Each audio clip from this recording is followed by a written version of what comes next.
What's the good word, y'all? DKB here. So I came across this trade scenario. I got really excited about it. One, for the player in and of itself, but two, what an elite player at our linebacker position could mean for us. And I would say it's not too far off to consider, purely based off physical traits and what he did in college, for this player to be a unicorn, which is essentially what he was heralded as coming out of college. So the trade scenarios between the New York Jets and the Arizona Cardinals, in which we would offer up some kind of mid-round pick. In this situation, they said that it was a conditional third-round pick, could move up to a second based on performance, could move down to four based on performance, but essentially somewhere in that range.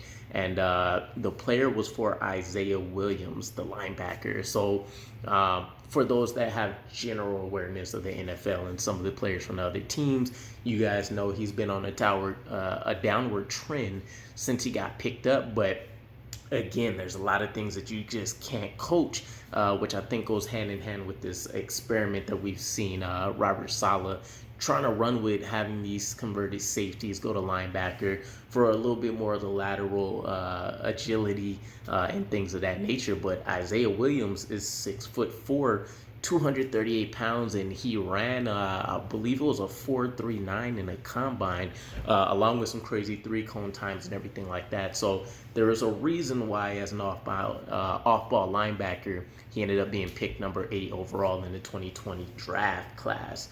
The only real issue is that the performance in the NFL hasn't been to the same magnitude that it has been in college for him. And one of the key headlines for him was that he was an elite Swiss Army knife.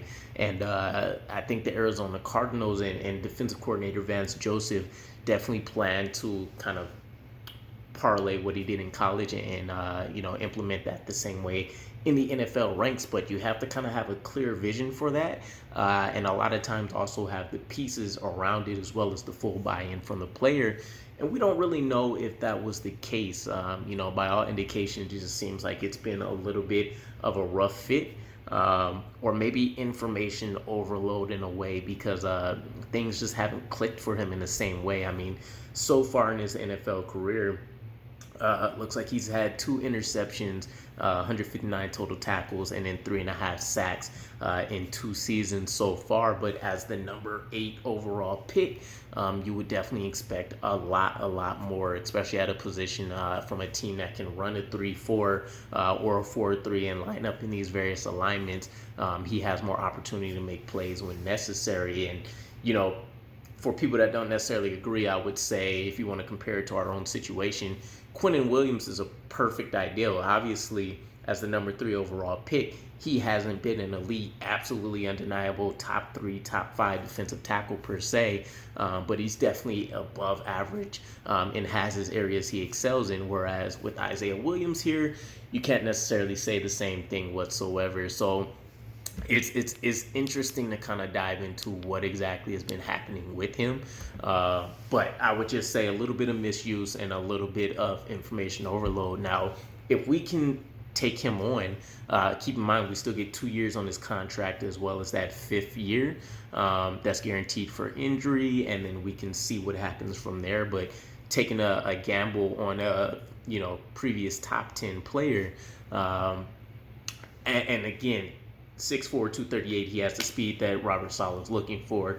He has the agility. We've seen the production in college at a high level, playing at Clemson. So it's not like this guy, just doesn't have what it takes to be one of the stars in the NFL. And he could potentially be that future replacement that we need for C.J. Mosley. I mean, at $17 million per year, I don't think we continue to see that stay on the books for us, even though he's been an amazing leader. And I love the new playoff mandate, playoffs or bust, coming from him specifically. But this will be the perfect addition to this continuous youth movement that we've had. He's a player that still already has that NFL experience, and as a coaching staff with 2 specific coaches in Saleh and Ulbrich, that have come from a situation where they're used to developing linebackers, and not even necessarily linebackers that have all of the tools and production like an Isaiah Simmons does. It doesn't get any better than this. He could essentially be our version of Tremaine Edmonds for our defense. And there was another cool quote that I kind of seen in regards to him coming out as well, which I think speaks to how effective we thought he was going to be immediately in the NFL, where it was basically something along the lines of he has a bachelor's degree at 3 positions, which essentially he played a lot of in college, which would have been slot corner, safety, and linebacker. And he's not extremely heavy either. He's actually almost perfect size for what Robert Saleh's ideal linebackers look like. Then Kamza Najardine, we've seen Jamie and Sherwood. We'll see if there's other additions that we add in later rounds in the future. But I mean, the guy's still young. He's only going to be 24 by the time the season rolls around. So this will be the perfect roll of the dice for us. Give him a fresh, change of pace, new scenery, coaching staff that would love to, kind of mold him into exactly what we need. And then we won't necessarily have to worry about what the future of our linebacker position looks like. It's Isaiah Simmons. We build around him. Maybe Hamza Najardine or Jamie Sherwood flourishes with a healthy season, another year in the program, and we take it from there. But I think this would instantly make us a lot more impactful in terms of playmaking ability in that linebacker core with Isaiah Simmons in there. But let me know what your guys' thoughts are. Super curious. I would be ecstatic for this to happen. Ideally, I would say let's make it a 4th round pick with the potential to elevate to a 3rd and then drop down to a 5th maybe. A 2nd seems like it's too high, but if he performs, nobody again will really matter. But again, let me know what you guys' thoughts are. I'll catch you again. Peace.